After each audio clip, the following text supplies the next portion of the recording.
What is up, guys? Chase and Allen here, back talking about some good old MMA action that happened this past week/weekend. We got a nice long break from UFC talk, and now we're here to recap UFC 174, talk a little bit about BJ Penn and his career, talk about that heated Jose Aldo and Chad Mendes, and much more UFC Connecticut card, which is stacked to the edges. Alan, how's it going, my man? Minus the fact that you told me you had an ear infection earlier. Yeah, I don't know what happened. I just got a pool.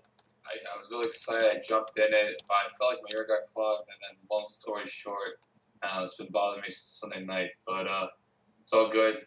Got crazy fights this upcoming weekend. Just trying to stay positive. But I'm like putting my left ear right into the computer so I can hear you. It's all right. I've had that too, where I had like a huge ear infection. Those are the worst, man. Like I don't just make sure you don't like.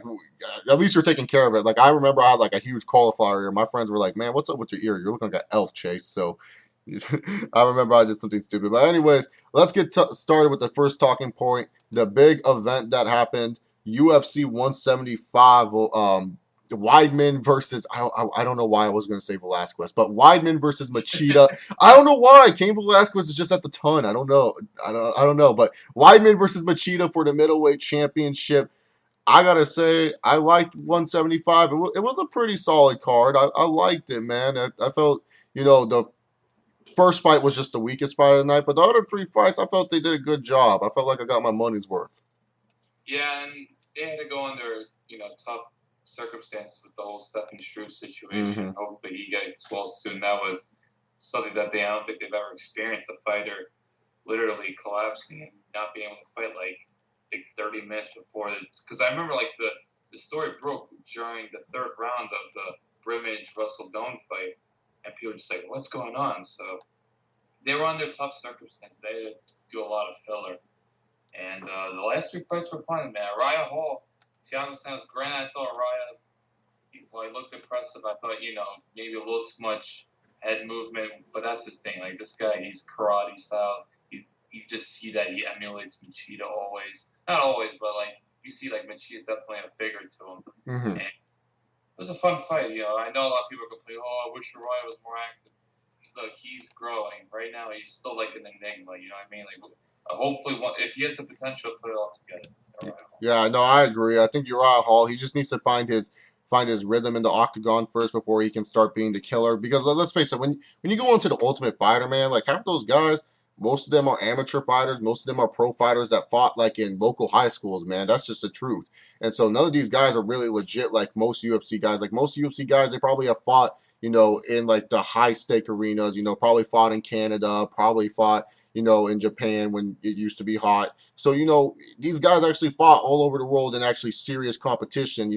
Some of these tough guys, they fight in high school gyms that have pro rights or whatever, like they get accepted by their state commissions, but they're in like the crappiest gyms. I mean, those guys aren't high level MMA fighters. And Thiago Santos, like, he's not well known, but he's definitely a much higher level fighter than half the dudes he fought in the Ultimate Fighter house. So don't expect Uriah Hall to do all these crazy knockouts like he did in the Ultimate Fighter. I mean, it definitely put a lot of hype onto the kid, but he did good, and especially impressive that he was still kicking with a freaking broken toe, man. Like, god dang, dude, that toe, it wasn't as messed up as John Jones's toe, but the fact that he was able to still, land kicks like that and still throw kicks like a madman like that, that was impressive to me. And people, I heard a complaint like, how did they sanction? How did the athletic committee allow this? Look what just happened to Struve. The toe injury looked kind of brutal, but at the end of the day, it wasn't like Hall was completely limping. It wasn't like a Jamie Varner Oh yeah, situation. it wasn't Right? as bad as Barner. Just stopped the fight with Jamie Varner, and I think it was James Krause. But, right, his movement looked just fine. Maybe his footwork wasn't the same, but, what do you expect? Overall, I thought he looked good, but we'll see the step up in competition. Obviously, he's going to be out for a while. And then, obviously, Struve missed your unfortunately didn't happen. I know for you, I think you're the only person happy that happened because you know who to root for between your Yeah, Dutch club and your well, exactly.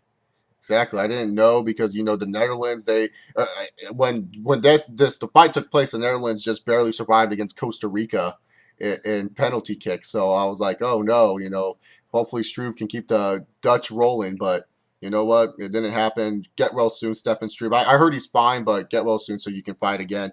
But also a preseason warrior, not preseason. God, I'm thinking NFL. Our preliminary warrior, Uriah Faber, the other Uriah on this card, had a little bit of a tough time, I would say, against Alexei Caceres. You know, he didn't He's look like his. overrated, Caceres, man. He's not good. Caceres, he just people forgot, man. His only loss, like he didn't lose, but it was off. I think he won, but it was like he failed a drug test. Yeah, he's just not very well known, but dude's talented, very good on the ground, and is an improving striker. But I knew Faber was just too big and too fast for him. Yeah, you know, it was like in the third round. Faber got him with a choke. We just gotta show some love. I mean, anytime there's a prelim warrior down there that deserves to be on the main card, we have to show some love to them. So Uriah Faber won, and yeah, that's all I really gotta say about that fight. But Ronda Rousey, man, dude, no one can stop this girl. No one can stop Ronda. Ronda's just on fire as of late, man. I mean, oh my god, 16 seconds. Like, I remember I was just sitting there at the movie co, man. I was all like, oh man, I'm gonna go to the bathroom real quick. Yeah, came back in time. Bruce Buffer was all like done with his announcing. They were like, all right, you ready to fight? You ready to fight? I just got sat down in my chair, and then all of a sudden it was over. I was like, what?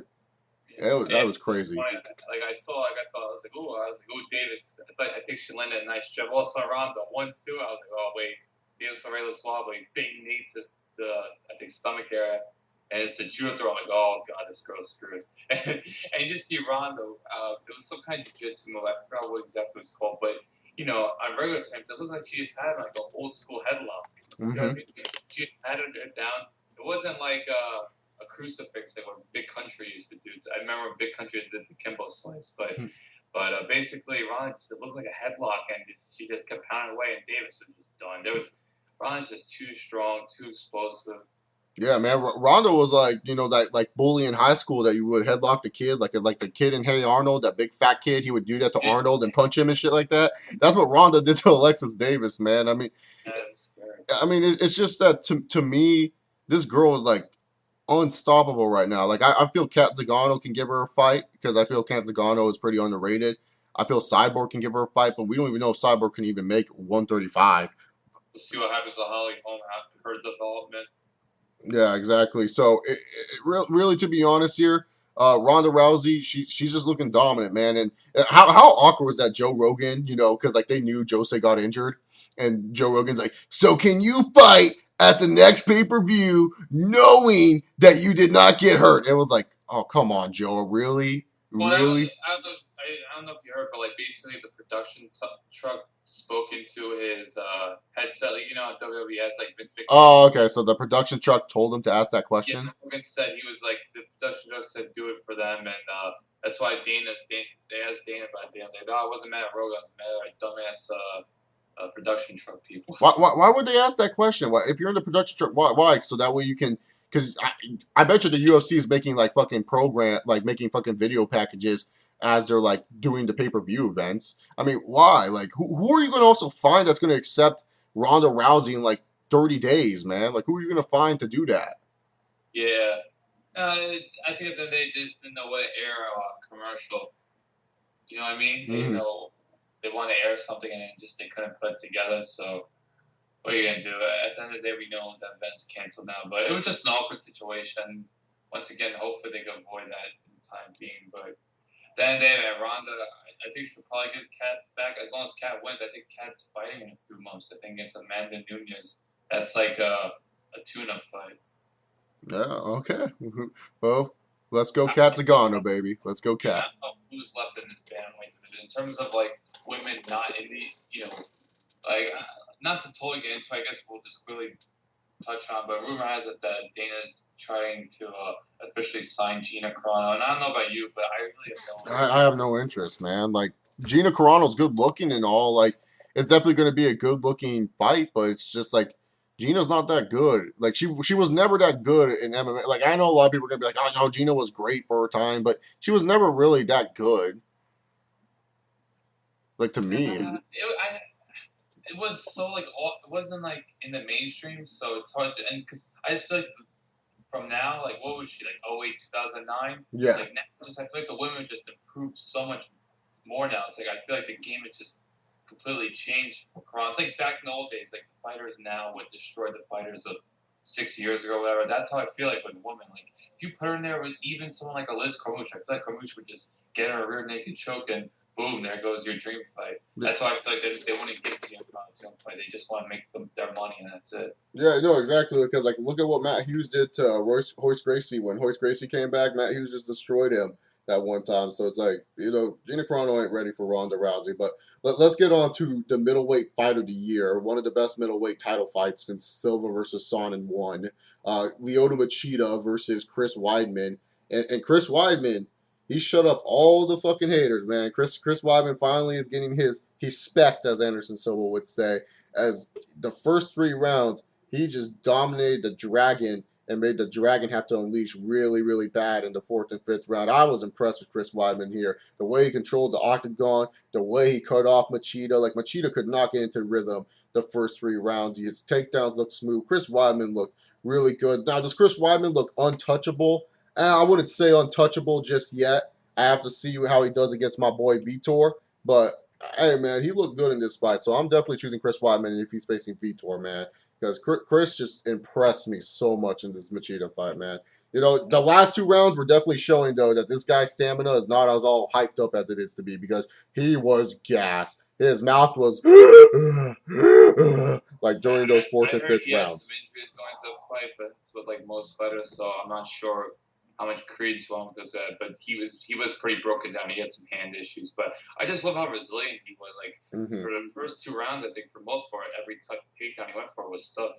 I was been saying that Machia's takedown defense is so underrated and doesn't get enough credit. Wyman was resilient and he eventually got it down. And like you said, I think Control the Octagon really won him the fight. Like Machida just couldn't get into a rhythm, and that's what you do against because he knows Machida couldn't throw any leg kicks. Yeah, exactly. Basically, had no room. Wyman and obviously Wyman's fight IQ is great, but I'm really starting to buy into Ray Longo, Matt Serra. I think that coaching duo is doing a damn good job over there, and Wyman had the master game plan. Granted, obviously 4th round he got tagged a lot, and 5th round he got tagged a bit, and I did see him gassing a little bit. I guess learning. We'll see as the time goes because you gotta learn from 5-round fights. You know what I Yeah. mean? Like that was his first one ever. It's not like a Johnny Hendricks situation where Johnny Hendricks is notorious for gassing. We've seen it several times. Exactly. I mean, Let's pick Wyman chance. especially like that Robbie Lawler fight. I mean, if it wasn't for that last takedown, Robbie Lawler could have been the UFC welterweight champion right now, and I'll stand by that. If Johnny Hendricks did not get that takedown in the 5th round, Robbie Lawler could have easily walked away as UFC welterweight champion. Even the 3rd round fight, I remember against Koscheck, against Condit, like even Hendricks, not to go off on Johnny Hendricks here, but he's notorious. So I just feel like he comes in too heavy as a welterweight. Like I think he comes in like at 195. I think it's just ridiculous. But he carries a lot of body at the weight. But anyway, as for Wyman, yeah, I definitely say he's untouchable. If you look at him, granted, he did show he could take a punch. Nobody. Oh yeah, he took some huge strikes when Lyoto was doing those as I like to call them, like the Lyoto Furies. I was all like, man, how is Wyman standing still? Especially that last one near the end where Lyoto was just going crazy. I thought Lyoto was gonna get him on a flash KO there. I was like, oh my god, is Lyoto gonna pull off this? If he would have pulled off that would have been the greatest like middleweight upset or middleweight like ending of all time. Like Anderson Silva and Chael would not be able to top that. That would have been the greatest ending because Weidman was just like dominating the whole fight, and here comes Lyoto with a crazy ass Street Fighter like ending. That would have been awesome. It'll be interesting because I don't think Wyman could get away with covering up like that against somebody else. Like Graham Machida, very good takedown offense, but he doesn't really shoot in for takedowns. Like, yeah, I think he hit a nice judo sweep on, leg sweep he did on Dan Henderson, but you never see Machida really shooting. If Wyman's trying to defend, trying to cover up, you go up against a guy like Rockhold or Jacare, they have no problem taking you down, trying to submit him. So I just think Wyman needs to, I guess we'll see with his cardio in upcoming fights, but I'm very excited because if you look at this division, man, the inclusion of the Strikeforce guys with Rockhold and Jacare, even Musasi might have a chance. Who knows? Those 3 guys right there are going to give Wyman all he can handle. No offense, I know you love Vitor, but I really don't see too much of a problem. Vitor's gonna win. Vitor's gonna come in there. It's gonna be for his sister. It's for Jesus, and he's gonna knock out Weidman because he's Vitor fucking Belfort. That's why. It doesn't matter. It's Vitor. He does whatever he wants. But yeah, UFC 175. It was a good show, man. Like I enjoyed myself watching it. like I said, the first fight was kind of lame, but other than that, I didn't think it was that bad. I thought the UFC did a good job with this one. It's not the best Fourth of July card, I will say that. I don't think anything will top UFC 100, especially when Brock Lesnar was all like talking about riding a Harley Davidson, and he Well, always going to take a 16 was almost as good, man. You 116 was pretty good. 116 not was pretty good. because of Rock Shane Kong, but I remember was that nigga Lieben, Eben Lieben and Akiyama. or who was that crazy fight? Was it Soteropoulos Pellegrino was a cool fight? Yeah, Well, Stephan Bonner being Chris Lesinski. Like there was no star value besides Brock and Carwin, but man, that was a fun fight. But then again, UFC 100, man, Henderson, Bismuth, Jesus Christ. yeah, that knockout's still talked about by a lot of people. And like, what was the co-main? I can't remember. What was the co-main? I'm trying to remember the co-main for that card. Oh, it was GSP, Oh, Thiago Alves. yeah, there we go. Thiago Alves and GSP just laid and prayed on him. Boring. typical typical GSP type win. Yeah, But and on the prelims, I think it was Stephan Bonner versus Mark Colvin, which is pretty wild, and John Jones is actually on that. yeah, John Jones was on the prelim of UFC 100. Look at that card, man. I also think guys like TJ Grant, Stun Gun Kim were on.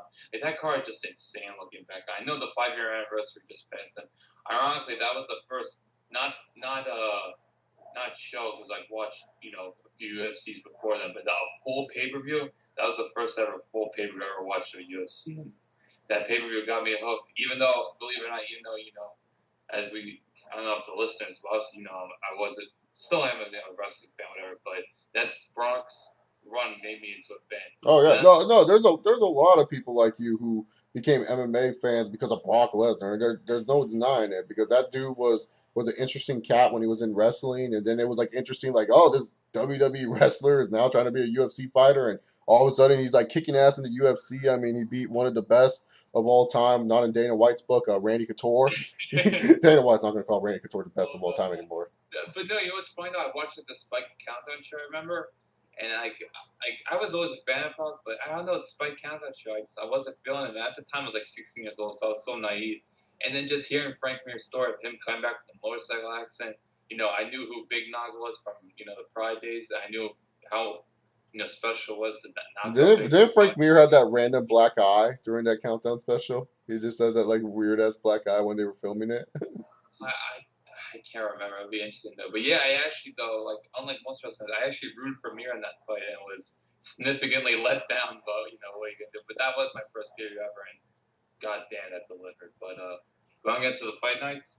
Yeah, well, let's talk about UFC 176 Oh, first because UFC 176 got canceled. The second event of all time to get canceled. The first one was UFC 151, which featured John Jones and Dan Henderson. But then Dan Henderson got hurt, and so Dana White was like, "Hey, Chael Sonnen, you want to fight John Jones?" And then John Jones said no to that. Then Lyoto Machida wanted to fight John Jones, but Dana said no to that, even though Lyoto Machida at the time wasn't he like the true number one contender because he won that UFC on Fox like mini tournament that they were doing.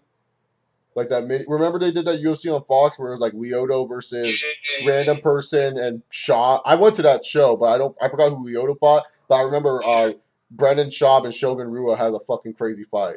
Shogun Rua. Wait, Brandon Shaw, you mean Brandon Barrow? Brandon Vera. I always get those mixed up. Yeah, He's not even with the UFC.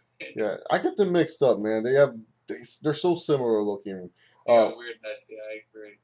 Yeah, so like I forgot who Lyoto faced, but I just remember Lyoto like beat that dude in like the first round, and then like Shogun and Brandon Vera went like 3 rounds, and it was fucking awesome. And like Lyoto was supposed to be the number one contender, but then Jones was like, no, that was my lowest pay per view draw, so I'm not gonna fight him. And so John Jones became the ultimate villain. Now the UFC 176 got canceled because Jose Aldo got injured, and they couldn't find a main event apparently for this card, so they canceled it altogether. Second event ever in UFC history to get canceled like this. All the fights got moved to different cards. But the interesting story is mainly Jose Aldo and Chad Mendes talking shit towards each other. Yeah, when have you ever seen Jose Aldo really get riled up from a guy? I guess Mendes was just saying how, getting tired of all the running from him. Then Mendes was retweeting pictures. There's always this infamous picture. You remember the fence pulling their fight? Yeah. And like people wrote best takedown defense in the UFC, and they show Aldo grabbing the fence. Yeah, It's pretty funny. That's clever, but and then Mendes said, "I want to fight in Brazil. This is bullshit." And Aldo was like, I fought Faber in Sacramento, I fought Homnick in Canada, and he had to fight Edgar in Vegas after he was supposed to fight Edgar in Brazil. Like, which all makes good points, but those are pretty valid points. I think fight should be in Brazil because Aldo's the champion there. I know Mendes has already fought there once, but look, what are you gonna do? It's a precarious situation. You gotta take it. And is now Aldo is called out Mendes for possibly PED use. He thinks he just wants to take more drug testing, which that's a big shot to take at somebody. Yo, Mendes is pretty big, man. So like, if you're Jose Aldo and you look at Chad Mendes and all those Team Alpha Male guys, they're like fucking ripped. So like I don't blame Aldo for kind of blaming them. And Aldo has points, man. Like Chad, you're not the champion, dog. You're like fucking nobody right now, dude. Aldo is the champion, dude. He's one of the best champions that the UFC has. He fought Faber in Faber's backyard. Faber came in there thinking he was going to win, then got his legs kicked in to the point where he couldn't even stand anymore. And he fought Mark Hominick in one of the most emotional fights I've ever seen in my life. I can't believe they still to this day let Mark Hominick fight that fucking fight. I still can't believe the doctors let him go to fight with. He was having a third eye, man, and they let him fight. That was ridiculous. Yeah.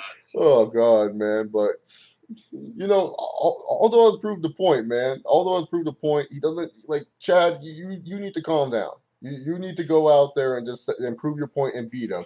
I mean, I'm fine with friendly jabs and stuff like that. That's cool and all. Like little trash talking. That's cool with me. But prove your point. Prove your point that you can take down Aldo. Prove your point that Aldo was holding the fence and stuff like that. Just prove your point, man. Because that's what you need to do. I mean, Jose Aldo, he doesn't need to prove his point. He's the champ. You got to beat the champ. That's just the bottom line. That's how I see it. Really, to be honest, it sucks that this event got canceled. I feel bad for all the LA fans because UFC barely comes to freaking Los Angeles in the first place, and it sucks that you finally get a card here in Los Angeles and you have to cancel it. I mean, that's just not good, man. That's just not good for me. I assume they'll make it a priority to go back there in Cain 2015. Velasquez. It is super lame. Yeah, no, they need to get Cain Velasquez. He's the only guy in LA people care about. Viva la Vasquez. Cain Velasquez versus Al over. It's all over.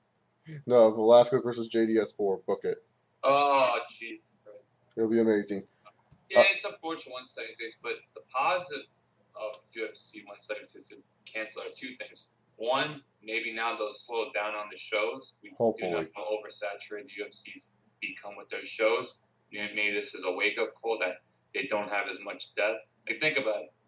They had like 500 players on their roster, and they couldn't make, a replacement. And it's not like, and also, the thing was, Jacare, wasn't he on that card? Like, what, Jacare couldn't main event? But, yeah, I don't think they want to put him on pay-per-view. Jacare versus Musasi.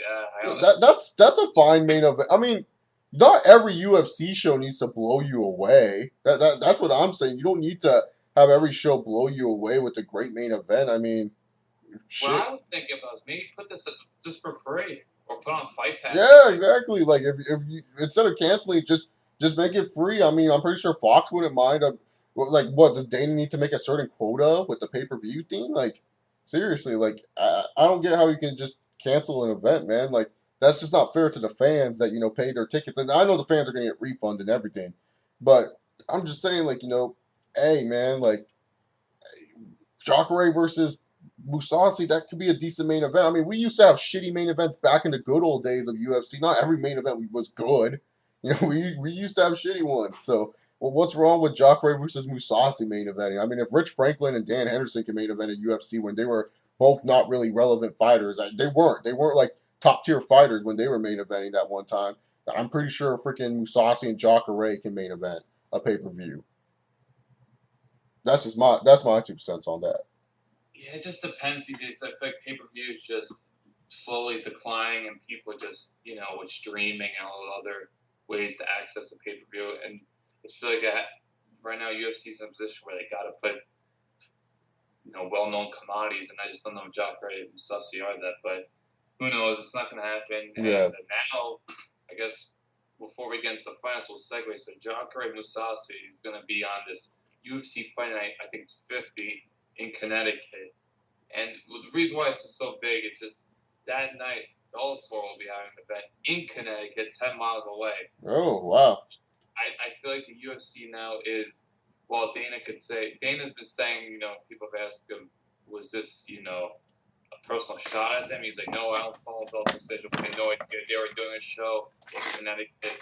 I kind of call bullshit on that. I don't know if Oh, you. I call bullshit on everything because here's the thing about that, Dana. You always put fucking UFCs when there's a big boxing match on, except when Floyd Mayweather fights. You stay away from those dates because you know you're Dana fucking White. You know when all these fucking fights are going on, man. Don't pull this card. I don't follow their schedule. No, you fucking follow their schedule, dude. You're a promoter. Stop bullshitting. Anytime there's a big boxing fight, you always have a UFC card there to overshadow it. And then if it's a Floyd Mayweather fight, you stay away from that because you love Floyd and all this other crap. So don't say that you don't look at schedules because you do, Dana. Such a great promoter, lying through his teeth. Yeah. And just think about it right now. So, this is going to be in Connecticut. Bellator they're starting their new season, although I don't know if they're doing the seasons anymore, but I know they're starting some new things. So it's going to be a big event for them in Connecticut. Connecticut's like their home. I think it's the first event that Scott Coker will be there for. So it's a big event for them. So UFC comes to Connecticut, and dude, just, when we talk about certain fight nights, there's maybe one, at most two fights that we're like, wow, I'm really looking forward to this. This card, man, just look at this. We got Jacare versus Musasi main event. We got your boy, the Reem, against Big Ben Rothwell. Look, that fight's going to end ugly, but hey, it's going to be entertaining, right? Oh, yes, because I'm going to knee Ben Rothwell like 5 times in the gut, and he's going to fall down. And I'm going to show him, what it's like to face the ring. And then I'm going to celebrate with some horses. And I'm going to eat the horses. And then Greg Jackson, he's going to take me on a waterfall trip. And we're going to meditate. It's going to be awesome. Do you want to go? Do you want this fight to go to the third round just to see which fighter's cardio is worse? Oh, yes. Not Definitely. granted, Alistair's old cardio looked pretty solid against Mir, but man, Mir just looked done in that fight. So I can't really judge over him on that. And plus, man, he looks there's no doubt he should win this fight, man. Rothwell, I think he's kind of done, but with Rothwell's power, man, you just never know. Exactly. Ben Rothwell's a beast, man. Ben Rothwell's not no one to fuck with. What else is on this card? This Connecticut card. We got your long lost brothers meet back. Meathead Mitrione. He's fighting this prospect. His name's Derek Lewis. Who I don't really know much about, but I think he has like 3 straight knockouts. So let me see. Oh no, 2 straight knockouts. Uh-oh. Big guy on campus. I guess he could hit hard, and I guess they want heavyweights on his card. But here are other 2 really good fights. We got Mr. Fight at Night himself, Joe Lozon's back. He's fighting Michael Chiesa. That fight on the ground should be amazing. Those 2 are just 2 wild men. And then you got Nick Lentz against Charles Oliveira. Like that's like a Fox card, and this is going to be on fight. That's when because the UFC puts up fight nights where it's just a one fight card pretty much. Like the rest is just kind of garbage. Dude, they got like 3 or 4 really good fights on this. So this is, to me, it's just a big middle finger to Bellator. Yeah, no, Dana's doing this to Bellator, man. He's doing this to fuck with Bellator. You know this. No one defend Dana White on this because you know this is all just to like fuck with Bellator and screw with them. Like Dana's like laughing about this shit. Man, that's crazy, man. Speaking of fight nights, tomorrow night, but as this video is uploaded, it'll actually be tonight. Wednesday, July 16th, the Cowboy is back, Donald Cerrone, and he takes on Jim Miller in the main event for UFC Fight Night. Is this one on Fox Sports or is this one on the freaking Fight Pass? No, this is Fox Sports because it's it's in Atlantic City, New Jersey. So it's basically an American show. So it's gonna be on Fox Sports 1. Saturday's cards are not Fight Pass. It's okay. That's on Fight Pass. McGregor versus Brandao. Yeah. So Cerrone Miller, man. Ooh, this is for a Wednesday night. You can't hate on this, man. This is just it's gonna be a big bar burner. I think Miller's really gonna struggle figuring out Cerrone's reach, and Cerrone is underrated takedown defense. So I don't know what Miller's gonna do. Miller's striking's never been that good, but hey, if he can make this a brawl, we know Cerrone, man. There's fights where he just looks completely off and he has no game plan. So once again, I go into every Donald Cerrone fight thinking what's going to be his mindset. So Yeah, Cerrone, we know that he can always put on a fight of the night, and he's a perfect TV guy. Like the UFC needs these TV guys that will make people interested, and he's definitely a well-known name. He's one of their better marketable characters, especially in the lightweight division where all those guys are dull as fuck. Because all the lightweights are just boring to me. Like Besides Nate. yeah, besides Nate and Gilbert and maybe Pettis when he's not too busy getting injured by tweeting. Yeah, I So don't. That's, yeah, so yeah, Cerrone's definitely interesting. you can't count Diego. Not to cut you off. Oh yeah, Diego. Diego. Yeah, well he fluctuates. He goes from welter to lightweight. He does whatever the fuck he wants. Yeah, he can't really win fights. Like, no offense, but I didn't think he won that Gomi fight, and we all know he didn't win that Pearson Oh fight. yeah, So no, he did not. I can't But really let Diego Sanchez win a fight. yeah, but Jim Miller, it's been a while since we've seen him, right? Like I can't even remember the last time I remember Jim Miller fighting. He's no, he was in that John Jones Glover card. I think he submitted. I think the issue with him, man, he's beaten two guys that I'm not even sure in the top 20. He submitted Fabricio Camoes at 168. That was that big crazy December Vegas card, and he submitted Yancy Medeiros, but he was supposed to fight Bob Green. Like, he hasn't really been tested in a while. He got. I remember the last time he had a big test was probably when he fought Nate on Fox, and he got submitted in Jersey. So it's his first fight in quite some time against a big contender, and I don't know what to expect because, like I said, he hasn't really been tested in quite some time. Yeah, no. So this should be a fun, interesting fight for me because I forgot Jim Miller. I like honestly like I remember when Frankie Edgar was champion. For Jim Miller was like apparently Frankie Edgar's biggest test, and then he like choked big time. I believe it was against Nate or Benson. He choked against one of those two guys. He lost against both, but he was basically supposed to get a title shot if he would have beat Nate. Because remember, Nate got the title shot after Benson beat Frankie, so it was like that little. It was like in 2012, so. Oh, okay, yeah. Now I remember now. Yeah, so he, Yeah, I remember he choked against one of them. Like that's all I remember. I didn't remember it was Benson or Nate, but he choked against one of them on a Fox card. That's all I remember. Did he lose to both of them on a Fox card? It was a Fox card. He lost to both of them, right? he also like on versus to Henderson. This is real back in the day. Oh my God, the Versus channel. Oh, that's not good. It was cool. I think UFC Live. I'm gonna look this up. This is like back in. This is when freaking Czech Congo was like dead. Oh yeah, Chick Congo was the man on UFC Live. Pat Barry versus Chick Congo, fight of the year. Yeah, UFC Live. He fought on a. This man. This is how you know this card's old. He fought on a UFC show headlined by Dan Hardy and Chris Lytle. Oh my God, Chris Lights Out Lytle. Yeah, it was God. in Milwaukee. Oh man, it was on Versus. Yeah. Oh jeez. Damn. School card, man. Oh God. Dwayne Ludwig was fighting. Oh, jeez. Anyway, but yeah, I like Cerrone this one. But then again, if I'm betting man, I never gamble on Don Cerrone. After I lost to Dos Anjos, and look, I know Dos Anjos is solid, but Cerrone just looked like such garbage in that fight, and I can never trust this guy in a big fight. So I do think he'll get by Miller. I think Miller's a little too not one dimensional, but I think he's flawed. Yep, and moving on to prelim warriors that you should be watching out for. Gleison Tebow and Pat Healy are still in the UFC somehow. I don't know how they survive in the UFC. These guys are like JTG and Shad Gaspard, man. They just like Pat Healy. Screw you. I'm just saying, man. How are they still in the UFC, man? I see Gleison Tebow. I'm like, what? These guys, man, they gotta be the biggest lightweights because like. Both are very Yeah, slow. man. They're massive. Like Tebow, we know the story. Then he cuts the 155, but then he goes up to like 180 on fight. But he won 2 of his last 3 though. Tebow, he beat John. Yeah, and Healy, he's like on a losing streak, right? Yeah, Healy actually beat Jim Miller, but then he tested positive for marijuana. Oh. Bullshit, and he lost his win. But yeah, he lost it. Khabib, Bobby Green, and Masvidal. But those are all 3 horrible matches. Yeah, those are not good matches for Pat Healy. Slow Healy. I feel like Healy should go up to 170. I'm shocked he's still here at 155. That being said, this is the perfect fight for Pat Healy because he's going against a big, slow guy who, he could grapple with. Because Healy's strike has never been that good, but, this is his fight to lose. Certainly, I don't think he could last if he loses 4 straight. Yeah, no, he's gone if he loses the T-Bow. And then also my girl, Jessamine Dukes, she's facing someone named Leslie Smith. Who's Leslie Smith? That's a good question. Irrelevant. That Just that with look, I know Four Horsewoman, that's all cool, but man, she looked so bad in her last fight. Oh, Leslie Smith, she's the one that put on she fought Sarah Kaufman like on 8 days notice, and it was actually a fun fight. So damn, she's coming back quick. Like she literally had like I think a 2 month layoff. God bless her.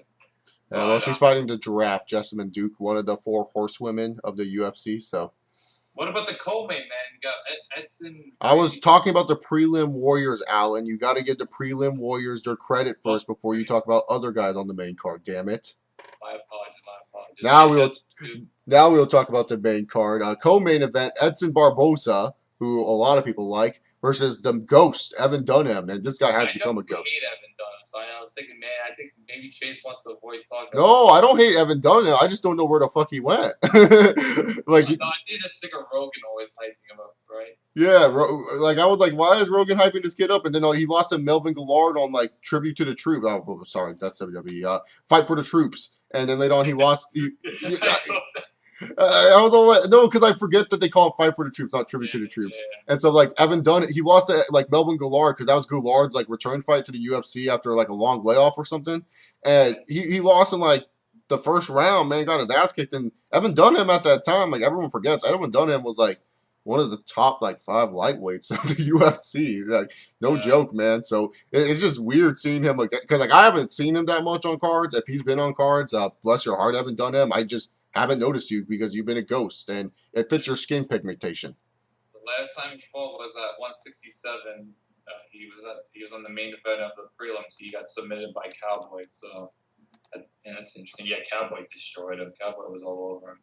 I guess I like Barbosa's fight, but I'm starting to believe people that Barbosa is a little chinny. You know, Yeah. Cerrone tagged him, but Jamie Varner, oh man, I still can't get over how Varner finished him. So I think this is a fight to stay relevant in the division. You know, if you want to stay within. Well, I don't think Dunham's ranked, but I know Barbosa's still in the top 15. If Barbosa loses this, man, I don't know how he ranks. So I think this is a fight just to stay relevant. Yeah, exactly.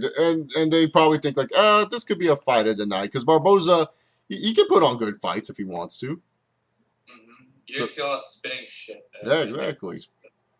It's gonna be amazing. Rick Story, the guy and Rick Story for all you guys that don't know him because you guys are probably like that name sounds familiar. Well, he has the title of being the only guy to beat Johnny Hendricks in the UFC.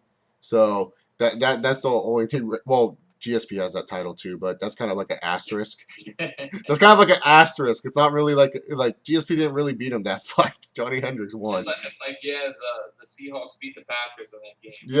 Yeah, like what year was that? Like 2000? That was 2011, 2012, right?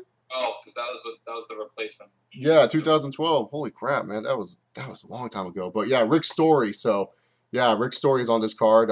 Justin Salas, I liked it. I like him. And Joe Proctor, that should be an interesting fight. John Lineker's back, man. I heard he made weight for once. Yeah, John Lineker making weight. Yeah, that's amazing. Dude, he can hit hard, man. But you know, he just couldn't. Couldn't make weight. So if you can't make weight, you're not gonna get touched up. But Bagutinov threw him around, so it'll be interesting how he responds. But yeah, actually, finally making weight. Have knockout power. He's got it. Yeah, no, exactly. I was surprised when I read John Lineker made weight. I was like, yeah, dude, he did it. Finally. Like, how many times did he show up like 129 or 127? He made initially he didn't make weight against Bagutinov, but then he finally made it after like 45 minutes. But dude, against Jose Maria, he showed up at 129. Against Phil Harris, he showed up 128. Against Luis Gagno, he showed up at 127. So I think he's like 3-3 in making weight. he kept on progressing down and down. It's like, I made it 129, 128, 127. He was counting down his own UFCs, man. He was making up his own UFC pay-per-view events, John Lineker. Yeah, Lineker weight. There we go. Exactly. Lineker weight 128. Catch it live on pay-per-view. Damn. People buy that. But yeah, like I said, man, this is a Wednesday card. You know, I hate when people complain about Wednesday cards because look, it's a weekday. You know, they just want to enjoy fights. As long as the card has a compelling main event on a Wednesday, I can't complain about it, and it does. And the co-main's gonna be pretty exciting. So overall, man. Yeah, no, this is a pretty solid card. I think there's a lot of people to look out for. I think the prelims are pretty solid too. Just the two fights that I mentioned from the prelims, but I feel like this card is overall pretty solid. Nice mixture of really good young talent here for the UFC to show off, especially Rick Story. I feel Rick Story, a lot of people kind of like got off his bandwagon a little bit, but I still think he's a very solid fighter and that he can, do something in the welterweight division down the line. Like John Lineker, with the flyweight division being filled with like ghosts and everything like that, if he shows up big here, who knows? Maybe 1, 2 more fights where he makes weight, he can get a title shot. So a bunch of young potential stars on this card. I'll say that for sure. Nice. So we got that Wednesday. That's it. Tomorrow actually, so that should be fun. And then we got Saturday. We have a return of the Golden Boy, Conor McGregor, fighting in Dublin, Ireland. This is his first time main eventing. And I know some people are like, oh, McGregor, this guy's a BM1 wise main event. Look at that day, this guy's already a star. He's made himself recognized in a pretty crowded division, and it's in his hometown. Like I heard it's been sold out. Like within the first few hours, it was sold out. So yeah, dude, because this guy like walks around the street like he owns the place, man. Did you watch like the countdown of him or some shit like that? That shit was hilarious, man. Like he buys these suits, he tells people, "Oh yeah, I'm a fighter, I'll kick your ass." So he's like Tim Sylvia without a belt. But Conor McGregor, who was he originally supposed to play? Cole Miller, right? This fights Cole Miller. Yeah, fortunately, there was a lot of heat between both of them, but unfortunately, that didn't work out. But Brandao, man, he's a hothead. So even though there hasn't been much talk, I think there's going to be some heat probably at the weigh-ins. Both guys, man. I'm sure you remember when Diego Brandao, when he fought Poirier, they got really heated at the weigh-ins. Yep.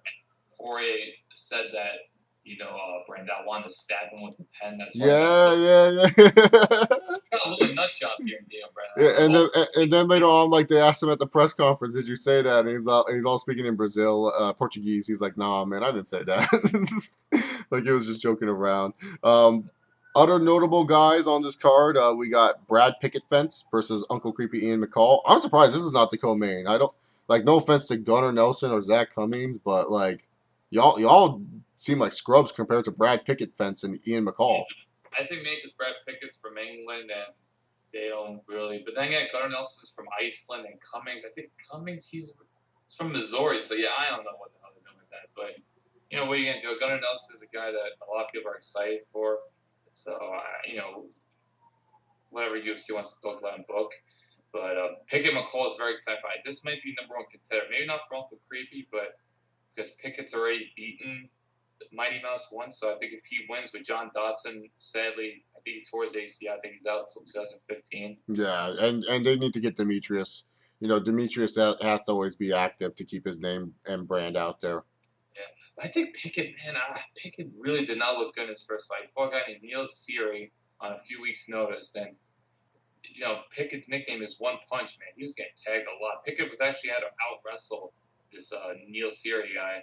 And he just looks slow. And I always thought Pickett was like a slow 135er. Now he's even in a fast division with McCall, man, he knows how to dodge punches. He's maybe not the smartest fighter, but he knows how to dodge and he knows how to great footwork overall. So there's a lot of heat with these two too. Both guys hate each other. So this is probably the only other fight I'm really looking forward to. Yeah, me too. Like I'm looking at there's no even prelim warriors here. There's not even a prelim warrior in sight. You're Latifi, man. How you not gonna give him love, man? This guy fought Gegard Mousasi on like 4 days' notice. After this thing got hurt, man. When you fight a guy like Mousasi on 3 days' notice, fine. He'll get a prelim warrior award. He'll get that. Yeah. And he retired Cyril Diabate. All right, he deserves it. He deserves a prelim warrior. He was supposed to fight Tom Lawler, but Tom Lawler got hurt. Which is unfortunate because I would love to see the weigh-in. Tom Waller showing up like Dan Severn again or something. So, yeah, other than that, there's not a lot. What's it called? This kid that a lot of people are talking about, he was on Tough, but he kind of, he did towards the name's Cathal Pendred. He was like a well-known guy. Was he on Tough Nations or Tough like UK? BJ, the last one. Tough what? with Frankie and BJ. Oh, okay. I thought you said Tough Micronesia. I'm like, what is this, Survivor now? They have Tough in Micronesia? Like, I was like, what? That's what I heard. I swear I heard Micronesia. I was like, what? Like, why is he, why is this guy? Oh my god, damn, Dana. I know you want to expand Ultimate Fighter, but really, Micronesia. But Ultimate Fighter, Saudi Arabia. yeah, Saudi Arabia. Coaches, like random people in the world. So yeah, those are the fight nights. We're not really going to talk about the next UFC on Fox card, which is Lawler versus Brown. We'll save that for the next time when we're on the show. So be excited for that one. That card's going to be cool. But definitely check out tomorrow's fight night. Or actually tonight's fight night. As I said, I'm going to upload this on Wednesday. Between Cerrone and Miller, it's going to be a crazy, crazy main event. I think that's going to be good. I think Edson Barbosa and Evan Dunham is going to be a good fight. Watch out for Rick Story. So, like, I feel like this fight night is definitely worth your time, especially because it's like a Wednesday night in July. What the hell are you doing on a Wednesday night in July? You probably have nothing to do. Your friends are probably working. Just go sit back, open up whatever favorite drink you want to drink, whether it's a soda, a water, a beer, a hard liquor, whatever, and just enjoy some fights and watch people pound the crap out of each other on a beautiful July. It's like Christmas in July, as people would say. Tell you, man, that's a pretty solid promoting right there. Yeah, Man. yeah, Dana White, hire me. I'll do a good job. I'll make sure that Dana White is covered, so that way he doesn't have to cancel events anymore. But but anyways, sad news in the MMA community as one of the most respected fighters of all time. Pretty much does his third retirement. This is like his third or fourth retirement. I can't remember. Lost track. His third. BJ Penn, after numerous reports of him being at 145 and him looking to restart his career and win a third title in a different weight class, got manhandled by Frankie Edgar, and Frankie Edgar beat the crap out of BJ Penn, and it was just pretty much a sad. It was so sad, man, and just like I was so sad, Alan. I watched some old BJ Penn fights just to cheer me up because that was just sad, man. Huh? Watch like him beating up Yeah, Diego. yeah. I watched him beating up Diego, him versus Florian, him versus Uno, the all Uno fights that he had. I watched him versus freaking Georges St. Pierre the first time, not the second time because that was boring, but the first time was fucking crazy. That's a great fight. For any of you guys that have not seen BJ Penn versus Georges St. Pierre 1, go check that shit out. That was balling. Oh. GSP fight being boring nonsense. This was back when GSP was not afraid to strike, Alan. This is when GSP was actually wanting to stand with people. It wasn't until Matt Serra knocked his ass out where he decided to lay him for it. Sorry, I'm gonna go Serra's gym. It's about 45 minutes away from me. I'll go Serra. I'll take a bowl of chicken francais or whatever. Wait, no, that's a chicken. Some pasta meal. I'll throw it in his face. And I'll be like, "Damn you, man! You made." Yeah, He made GSP. He's the reason why GSP is boring, man. But yeah, no, that fight's good. Like it was so sad seeing BJ like this, man, because it's like I was never the biggest BJ fan in the world. I always felt BJ Penn was really overrated by a lot of fans. But I always liked watching him fight because he was always exciting, Like he would come in, he would just kick ass, and he always cut funny little promos like, I'm the best BJ Penn in the world. No one can beat me. BJPenn.com and stuff like that. I always thought BJ was cool and funny, even though I didn't really like him that much. But it was just so sad watching him, man. Like it was like when he fought Nick Diaz. That's how it felt like all over again, except not as bad, man. It was Nick Diaz's fight. That was sad, man. That was just I was like BJ throwing the fucking towel, dog. You're done. But this fight, it was just like depressing, dude. It was just like, I just can't even talk about it, man. It's sad when you see such a great fighter that you grew up watching pretty much because like BJ Penn, like you put it in like freaking terms of sports athletes for most people. He's like Kobe Bryant to you Laker fans, man. Like he's like the Kobe Bryant of MMA, you can kind of say, because he started around the same time Kobe did in sports. And then, like, he suffered a bunch of setbacks in his career, like Kobe is now. He won his fair share of championships. Won the welterweight championship off that remarkable like upset on Matt Hughes. Like, Matt Hughes was talking all this shit saying, oh, BJ Penn can't beat me. He can't even win a title in his own weight class. What makes he think he can beat me? And then BJ Penn chokes him out. BJ Penn wins the lightweight title, after many years of trying to get it. He defeats Sean Shirk. It was just like a really, was it Sean? Oh, God, I'm drawing. Was it mostly Shirk?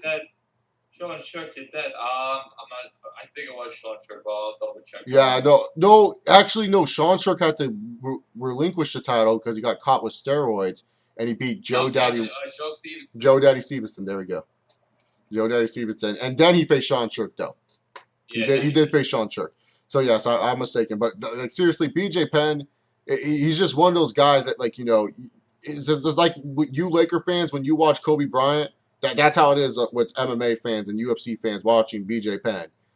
It's just sad seeing where he's at now. I don't know if Kobe will ever rebound. I'm pretty sure he will you, because he's fucking Kobe. But you get what I'm saying. you know who? What's it called? I actually will compare him to. I actually compare him to Brett Favre Oh because yeah, that's a not good because comparison of the too. same year. I know people are gonna joke around, oh, the retirement, blah blah, but I feel like, man, even though look, Brett Favre got into an incident with him posting his dick on the internet, but Brett Favre has got practically all NFL fans respected. At the end of the day, unless you're a bitter Packers fan, you love Brett Favre. Yeah, Just and I'm a Bears fan, dude. please. I'm a Bears fan, and I respect Brett Favre. Oh, there you go, people. And like, just at the end of the day, man, Brett Favre, he never quite knew when to finally say, "I'm done," until like the last, like until the worst happened. Like I think Brett Favre retired when the Vikings went like 5-11 or whatever, 6-10, and he Yeah, was telling. it was a season where like the Metrodome, all the snow came into the field, and Exactly. then it was like the most shocking moment because Brett Favre's starting streak ended, like the streak of the most start games, and it was like that sad scene of him on the sideline, just like standing there, just like depressed out of his mind that he was no longer what's it called playing football. It was definitely a sad day. That's a great comparison. Brett Favre is a great comparison.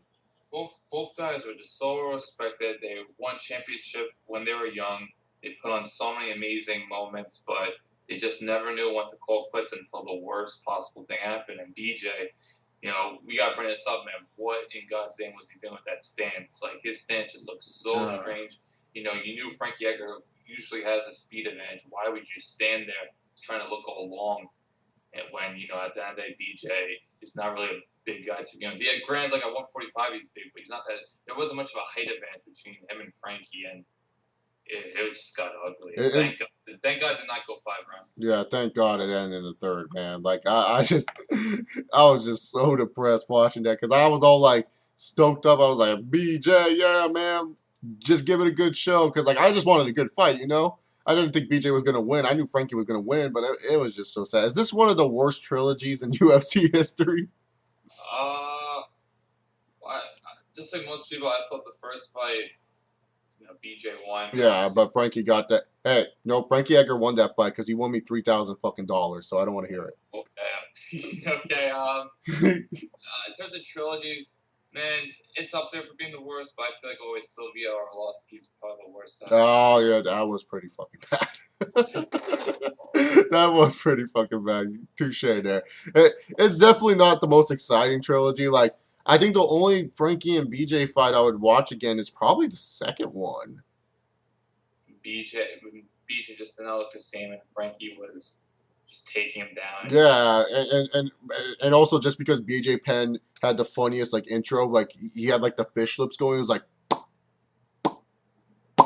you didn't know what the fuck he was doing. Like I was like, well, BJ, are you excited that you're fighting for a title? He's like opening his mouth like a fish. I was like, God damn, what's his problem?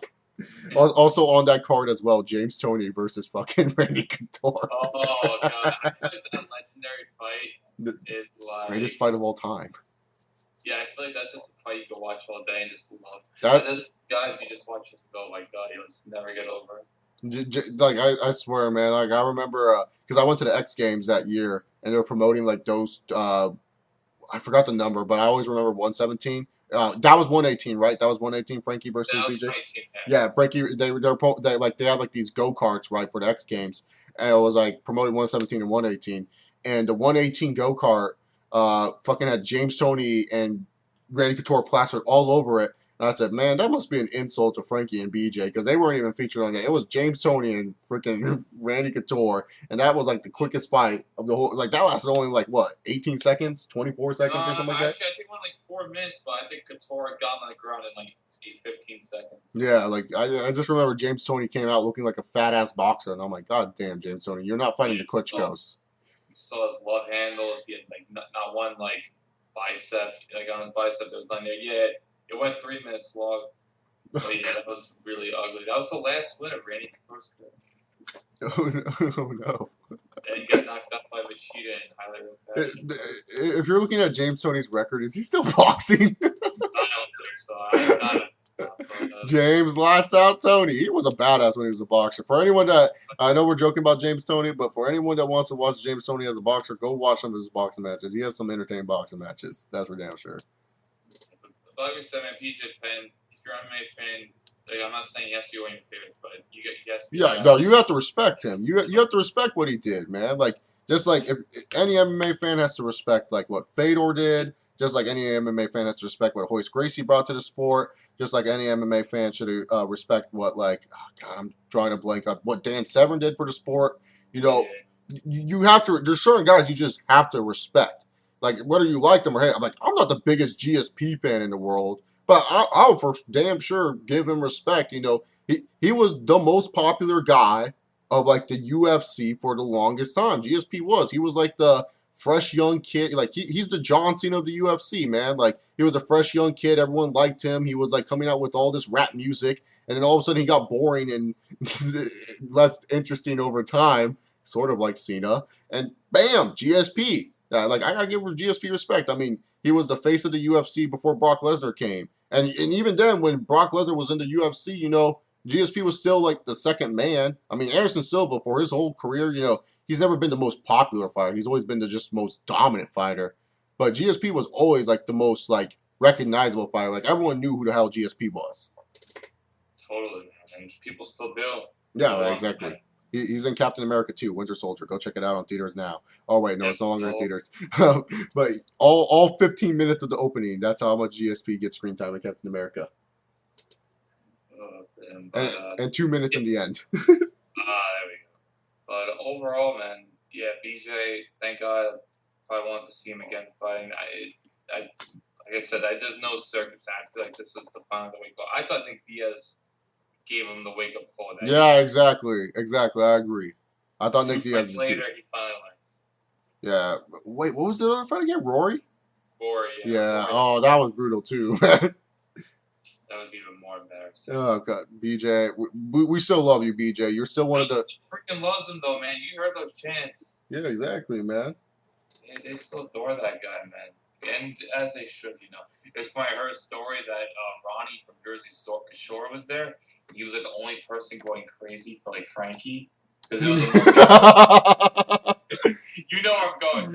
Yeah. It's basically, like, you know, everyone's pro BJ for the most part, and like basically, like when Frankie was on top, like people were saying Ronnie was chanting, "That's right, Jersey, bro, Jersey, bitch, Frankie foot stop him, man, it's fucking over." Like he just kept going all out and all shit, and like people couldn't really tell him to shut up because, you know, he's this great out guy. But I just find out last, like, there had to be one Jersey guy there. And also BJ's my favorite BJ Penn moment of all time. You want GSP?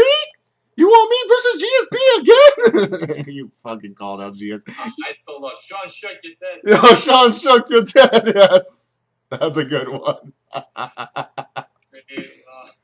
Thank you. Let's see if I can get a sound clip of Sean Shook Your Dead. Sean Shook Your Dead. Shook Your. Dude, it's one of my favorite things, man. Oh god, Sean Shook Your Dead. God, such a funny thing. No, there's no sound clip of Sean Shook Your Dead. Tommy Tofold did, but that's not the same. Yeah, no, it's not the same. We can't. You have to get Sean Shook Your Dead from BJ Penn. Sean Shook Your Dead. Oh god, good BJ Penn moments. But thank you, BJ Penn, for all that you have done, and that really wraps up what we have to talk about in the world of MMA this week, Alan. Yeah, pretty much. But I guess I got a little more time just to talk about. I guess, you know, it's crazy, man. Like you look at the calendar, you got the Fox card, which will go over. Oh yeah, I want to ask like about Barao versus Dillashaw too. Oh yeah, that was. Did you agree with that? Because I don't. I don't, but I feel like they have no faith in a Sun Sal So it's Is like, Assunção still injured? no, I think he's healthy, but I Oh, just okay. feel like they just want. It's hard to explain, but I just feel like they want to some people to buy the pay per view and just Hmm.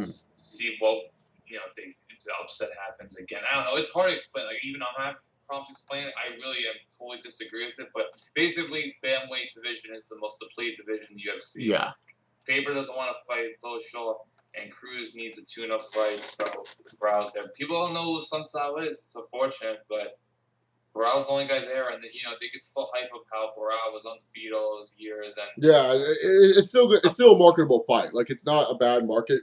I just don't agree because it was like a close fight. I'm fine with the champion getting a rematch if they got like kind of screwed over or if it was a really close fight. But when it comes down to like dominations, man, I mean Burrell got his ass kicked. he really did. I totally agree. So It just it's like I don't know like I understand championship rematch, and I understand yeah, the bantamweight division is depleted as hell. I think Assunção should have gotten the fight. I think it's like what you said. They're trying to sell this card. They want to sell the fact that T.J. Dillashaw is taking on Henan Barrow again. Henan Barrow I can already see the commercial. Henan Barrow undefeated, Subway, eat fresh, and then all of a sudden fucking like showing him spin kicking people until he faced T.J. Dillashaw. And Dillashaw just show him kicking ass, and they play some Eminem song that's hot at the time. And then Eminem so I don't know, man. Eminem or fucking Iggy Azalea, whatever her fucking name is. They play that song and it like tries to hype up the fight and it shows like the undercard and it's like, oh my god, this is going to be the greatest card ever.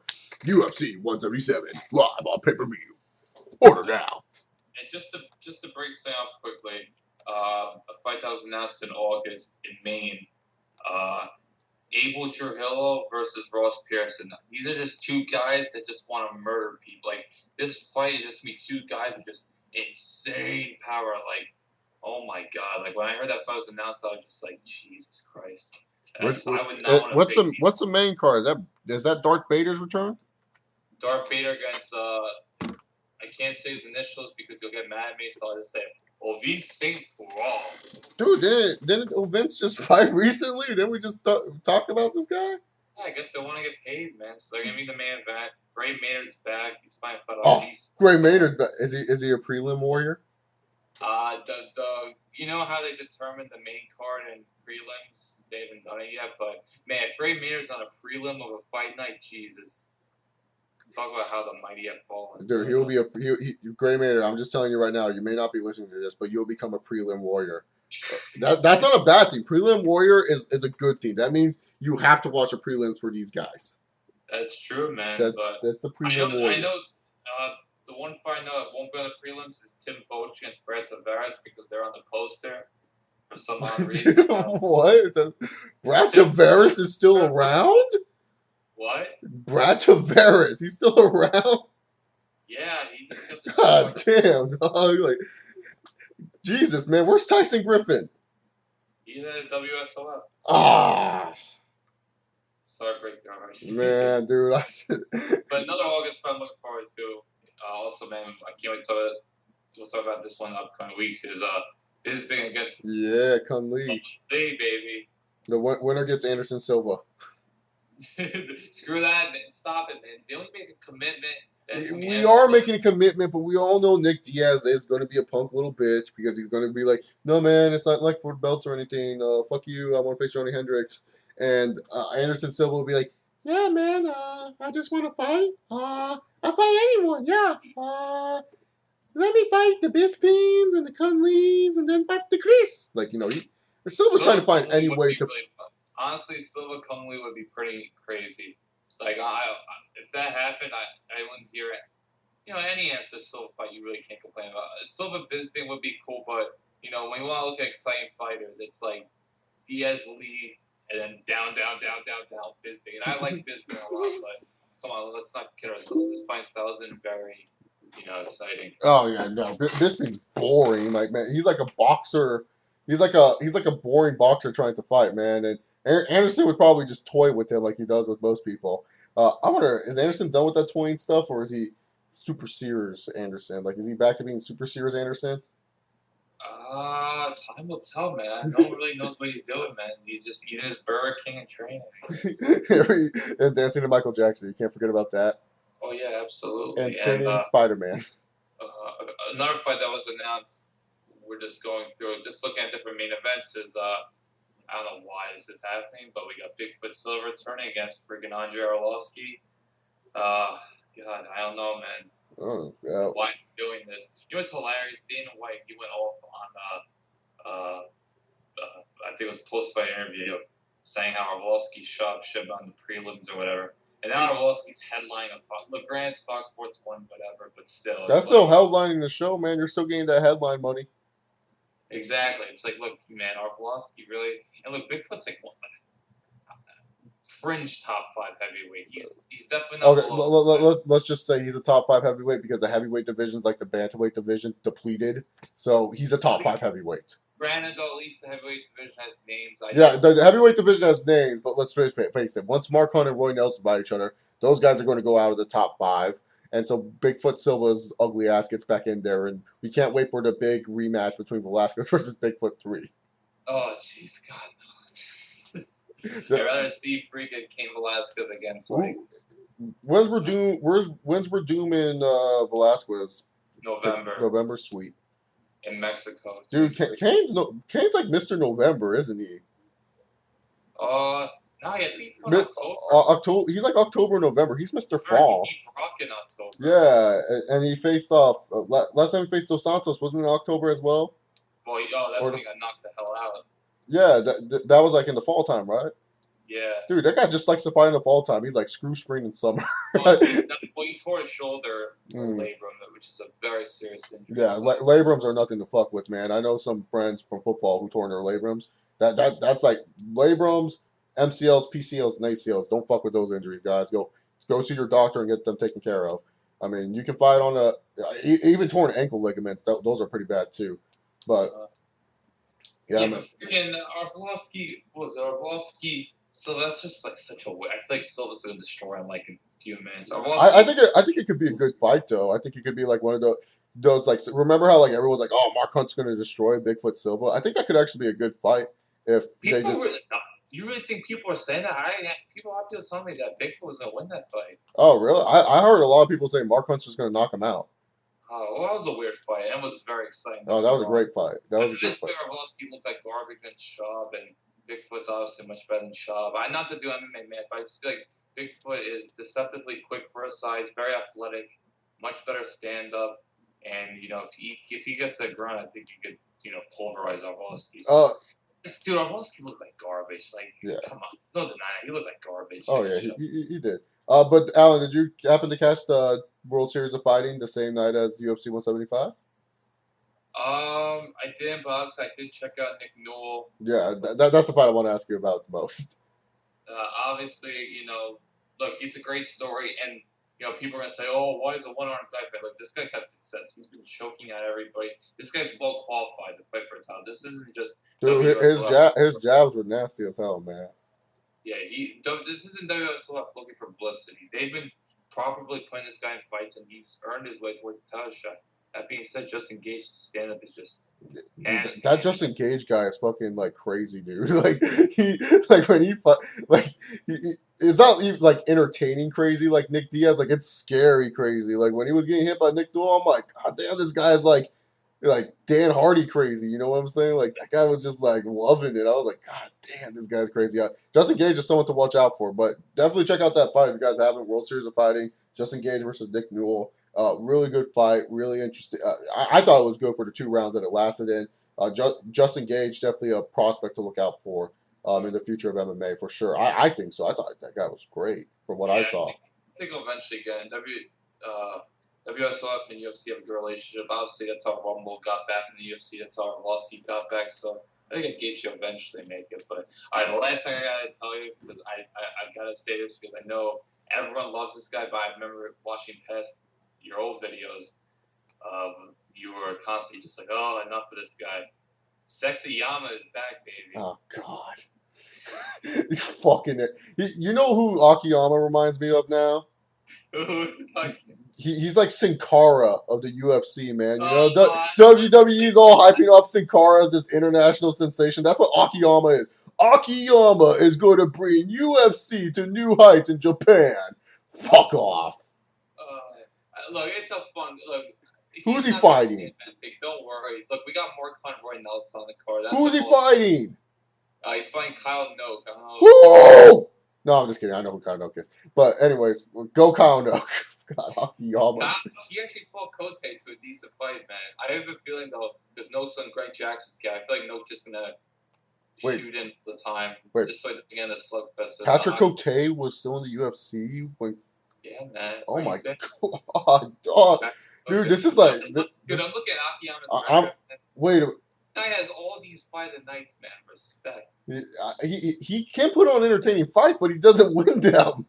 Yeah, he's 1-4, and like that, and he beat Alan Belcher, and even that was questionable. No, that was questionable because he did not beat Alan Belcher. When Alan Belcher hit that Superman punch, everyone thought he won the fight off the cage. Remember? Yeah, he lost to Leben, lost to Bisbing. Your boy Vitor knocked him out in 2 minutes, and another one of your boys, Jake Shields, beat him. Yeah, dude. Fucking leg prey. Welterweight, man. You're not excited to see him at welterweight, more better weight class for him? No, he's Sin Cara, dude. It doesn't matter who the fuck is under the Sin Cara mask. It still sucks. He hasn't fought in a year and a half. Jesus Christ. Yeah, man. No, dude. Akiyama, man. Like, no offense to him, but it was just the way UFC hyped this dude up. Like, he wasn't even that good when he was fighting in Japan. They were like, oh yeah, he's the biggest Japanese sensation. You know, I was like, God damn, like. And you know, it's funny. Like a few months later, or like a year later, they were hyping up Anderson Silva versus Yushin Okami as Okami's the best Japanese fighter. Yeah, exactly. And then Yushin Okami got his ass kicked. There you go, man. But no, look, that card's fun. Yeah, no, that card looks tight. The Mark Hunt versus Roy Nelson card. When's that taking place? September? Wait, what happened? When's that fight taking place? September? September 20th, yeah. But Misha Tate's on the card. She find this girl, man. I don't know. Her name's Rin Naki. If you Google her, do it after the show, you just laugh. I don't know. She likes wearing prom pictures. I don't know what the hell she's doing. Her prom dress, I should say. And the Fireball Kid's back up in Oregon. Oh, he's still around? God damn, dude. Well, it is in Japan. It is in Japan, so. Sakuraga's gonna come back. Pro Cop. Wait. Sakuraga's coming back? Oh, okay. I thought that was for real. I'm like, wait, he's fighting on Japan card too? Dude, Ken Yamamoto. This is legit though. Ken Yamamoto might come back. Oh, really? Is he fighting on the Japan card? My favorite, but boy, would that be a waste of time. Yeah, that would be a waste of time. Wait, is any of the Nogs fighting on the Japan card or no? Well, we got Lil Nog fighting in July, so no. Nah, okay, so no Nogs on the Japan card. He made it. Who? He got injured. Who?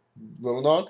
He made it through his camp, man. All right, for now, we got at least another week to, hope he lasted. But him against Rumble Johnson, I think it's gonna go down. Oh, sweet. Yeah, no, but that Japan card sounds sexy as hell, man. I can't wait to wake up at 9 in the morning to watch it. No, it's on Saturday night. Yeah, she changed it, thankfully. Thank God. Oh, thank God. You can't say in the fall, man. Come on, it's football time. Like, don't really like. I'll wake up for Mark Roy Nelson. Yeah. So it's like, dude, it's Sunday. So no, I think they're holding this on Saturday night. So okay, cool. Yeah, because I remember one time I woke up at like I think it was 6 in the morning to watch Rich Franklin versus Wanderers Silva in Germany. Wasn't Kung Lee? No. It was a long time ago. This was UFC like '99. Franklin versus Franklin versus Silva. So I stayed up late, and I remember I was in a group chat, and I was the only one cheering for Rich Franklin. I was like, "Go Franklin!" Everyone's like, "How dare you cheer against the axe murderer?" War Vandy. Yeah, War Vandy. So I was like, whatever. I'm the rebel. I guess we'll end it here. We should start doing this more. We'll plug our shit basically. Yes. Allen _. Jesus Christ. I'll post that in the description, and you guys know where to follow me at. Thank you, Alan, for coming on. We'll be back next week, maybe 2 weeks from now, depends. To talk about. We got to preview that card. Man. It is next week, huh? Yeah, July. We'll definitely get episode. Yeah, I always forget, dude. July is just such a weird month right now. But yeah, we'll definitely be back next week to preview the big UFC on Fox card. And, we also got Henderson versus Dos Anjos to talk about, which we didn't get to talk about on this show, but that's down the road, I think. So Yeah. we got a lot to talk about in the future, August cards and all this other stuff. So see you all next time. Have a good one. Peace.